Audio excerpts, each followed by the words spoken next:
when I'm not patiently waiting for the wicked craze to die down so we can all go back to remembering that musical theater sucks, I like to answer questions and comments that I get on YouTube, so let's get to it. Sean, barring B major on the 2nd fret is still the hardest chord to play. Oh, West. So this is in response to a video I posted about how diminished 7 chords are like kind of the hardest chords to really wrap your mind around, but got a lot of pushback as far as the hardest chords in general, and that's this guy right here, B major, A string rooted, double bar chord. Okay, so I want to go back and address this once again. If you're having trouble playing bar chords, don't play bar chords. It's so easy to not play bar chords. You don't have to play bar chords. No one's making you play bar chords.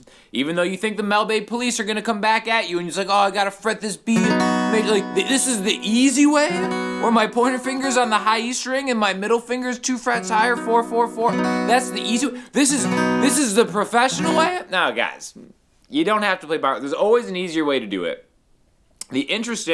Some of the superpower of a guitar can also be its crutch, is because it's a shape-based instrument. You think this shape right here, where I've got like, I'm barring the 2nd fret with my pointer finger, so there's the B on the A string, 2nd fret. My pinky's got the 4th fret on the D, G, and B strings, and then I still gotta pop that up to get the high E string. You don't have to.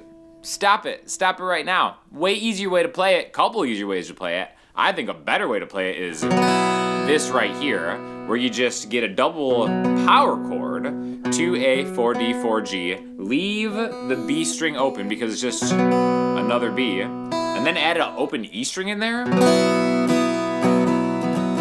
In the key of B major, the 4th note, B, C sharp, D sharp, is an E. So E is in that chord. Or you can just choose not to play the E.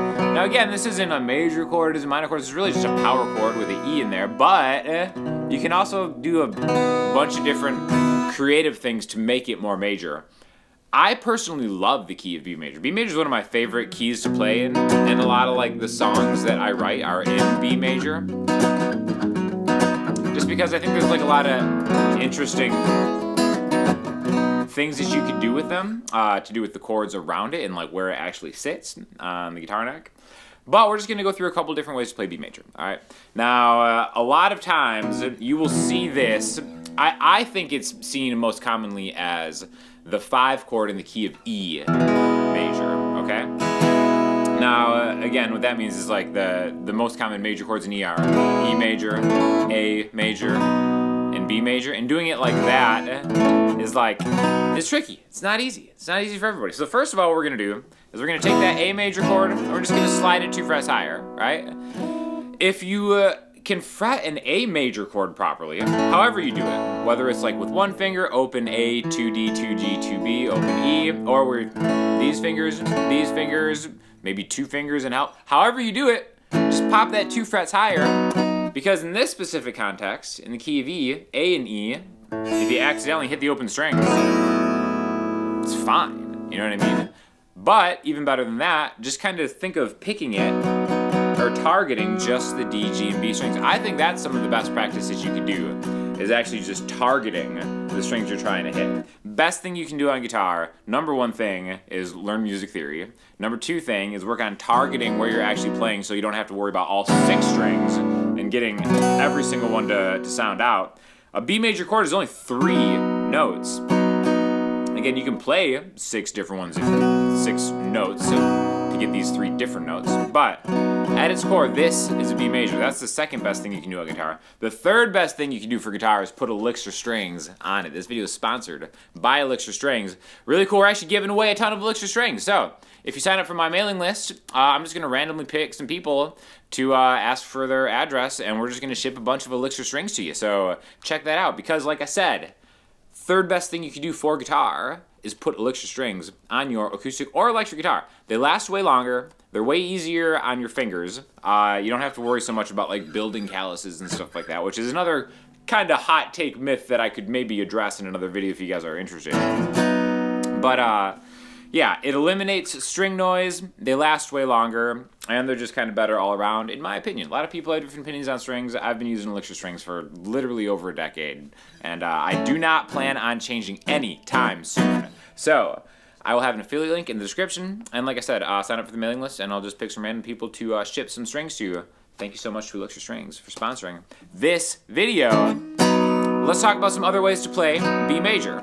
And again, let's do it in context. Let's do just a 1-4-5 in E. E major, A, B, E. Let's do another one. A, that first one I showed him.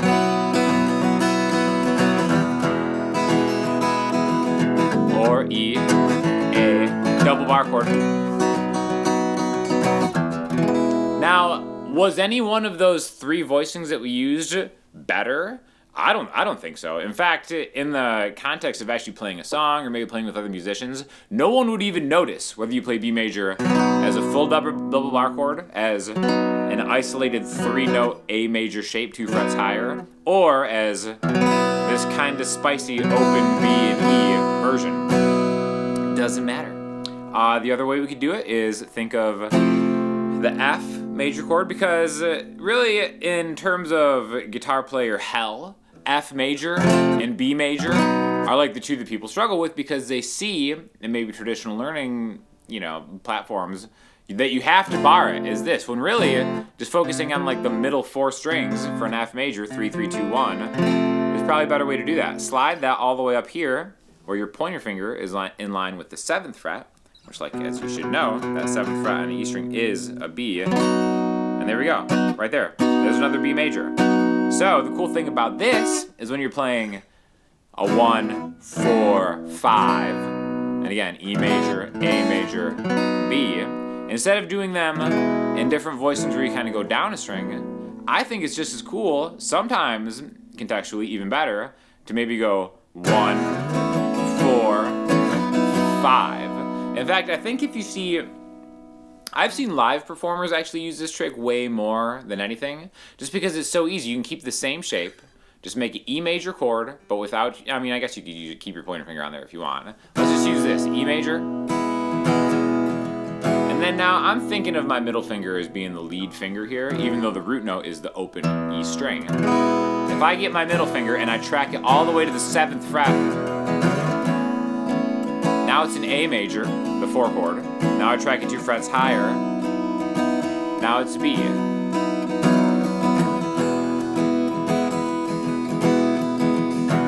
So 1, 4, 5, 1, 1, 4, 5, 1, 1, 4, 5,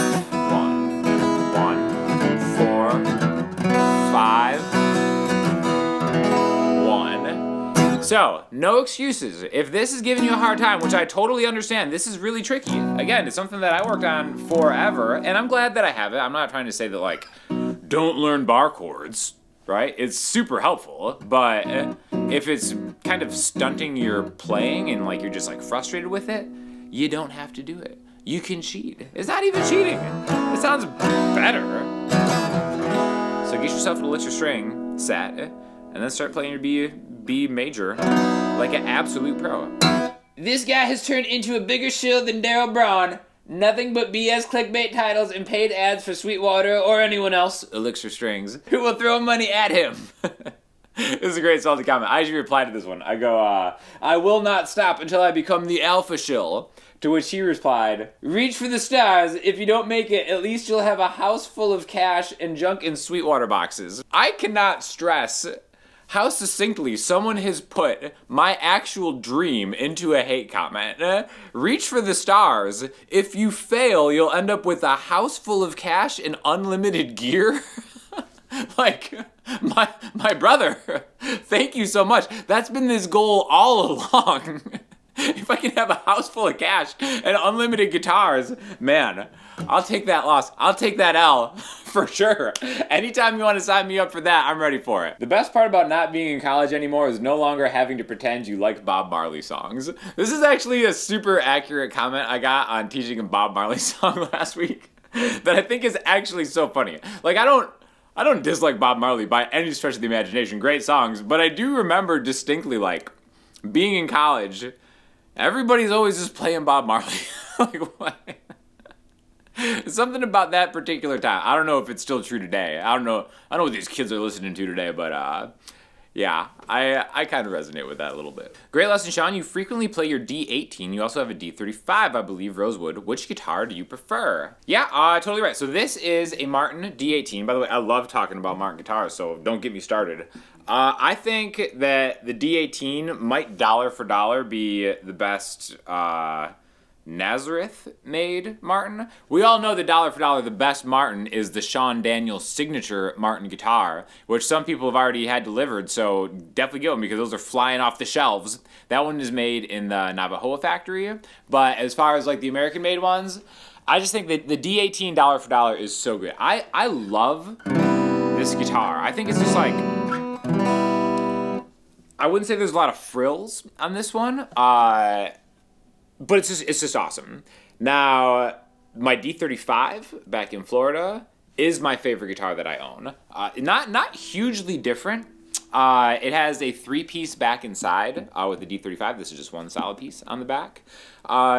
It's very ornate looking, and it has binding. There's something about binding on a guitar that I'm just like such a sucker for. And I swear the D35 does sound maybe like a little bit sweeter, is what I would say. Sadly, I don't have these guitars in the same place, otherwise I'd play them back to back. When I have my house full of cash and unlimited gear, maybe I'll do a D18, D35 shootout. But to me, one of these guitars is not better than the other one, right? They're just different, which is an interesting kind of conversation about high-end acoustic guitars. I really think that, like I said, dollar for dollar, the price point of what you get for an American-made Martin D18 is kind of it. Anything above and beyond isn't necessarily a better guitar, in my opinion. It's just different. But yeah, that's why it's like the D35 is my favorite guitar that I own, but a D18 is like, oh my gosh, poor me having to schlub around. I mean, just listen to that. For a Dreadnought, it is so balanced and like crisp that I'm just a huge shill for Martin guitars, I guess. But that is the answer to my question. D35 is my favorite, but D18 probably is like dollar for dollar the best value. All right, listening homework for today is Bob Marley. Just kidding. It's an artist called Henry Bardot. I've been adding this to my Spotify playlist, and such a cool vibe. A little Elliott Smith-ish, but like modern. Big fan of his stuff. I hope I said his name right. I've never really heard it spoken out loud. So yeah, gonna link you to that. Like I said, if you want to win some Elixir strings, sign up for my mailing list, and I'll be picking a winner out for there. Check out the Martin signature guitar if you're like a true legend, because there's only a few of those made. So we gotta get those. That's gonna be worth a lot of money as soon as I become either more famous or infamous, which we don't have to talk about now. Maybe that'll be another video. And thanks for watching. If you have any questions or comments, leave them in the comment section or the website. I'll talk to you all soon.